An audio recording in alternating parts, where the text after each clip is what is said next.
Hello and welcome. मैं हूं ज्योति। आप देख रहे हैं चुनावी समर, जहां पर एक और ताजा अपडेट के साथ हम हाजिर हैं।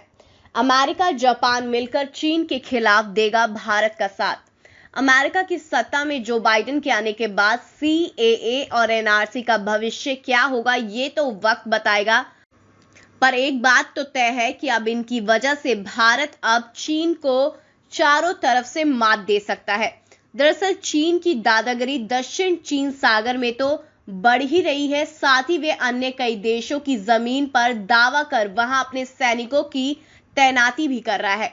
ऐसे में अब चीन की इसी अकड़ को कम करने के लिए अमेरिका और जापान ने साथ मिलकर काम करने पर प्रतिबद्धता जताई है, जिससे भारत को भी राहत मिलने की उम्मीद है।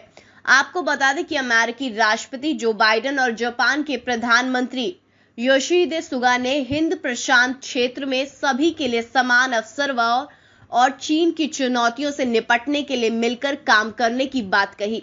बाइडेन ने यह कहा कि अमेरिका और जापान ने अपनी साझी सुरक्षा के प्रति अपना समर्थन दोहराया है। उन्होंने कहा कि पूर्वी चीन सागर, दक्षिणी चीन सागर और उत्तर कोरिया समेत चीन की चुनौतियों का मिलकर सामना करने को लेकर हम प्रतिबद्ध हैं। वैसे दोनों नेताओं ने हिंद प्रशांत क्षेत्र में चीन के बढ़ते प्रभाव, जलवायु परिवर्तन और कोरोना वायरस महामारी से निपटने के उपायों पर भी चर्चा की।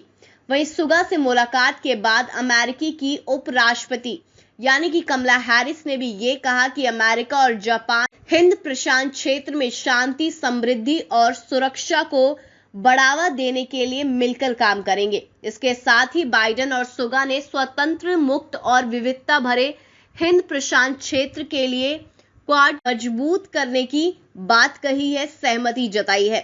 इसके लिए दोनों देश भारत और ऑस्ट्रेलिया के साथ मिलकर काम करेंगे। दोनों नेताओं ने संयुक्त बयान में ये कहा कि क्वाड के जरिए हम भारत और ऑस्ट्रेलिया के साथ मिलकर काम करना जारी रखेंगे। लेकिन अमेरिका के राष्ट्रपति जो बाइडेन और जापान के प्रधानमंत्री सुगा के बीच व्हाइट हाउस में हुई मुलाकात से चीन भड़क गया है और चीन ने दोनों नेताओं के बीच चली बातचीत के दौरान अमेरिकी जापान गठजोड़ के प्रदर्शन पर पलटवार किया है और इसे विभाजन का विडंबनापूर्ण प्रयास बताया है। चीन ने कहा, सुगा और बाइडेन के द्वारा लोकतंत्र और मानवाधिकारों को लेकर साझा मूल्यों पर संयुक्त बयान और हिंद प्रशांत क्षेत्र में चीन की गतिविधियों को लेकर चिंता जाहिर करना द्विपक्षीय संबंधों के सामान्य विकास के दायरे से काफी अलग था।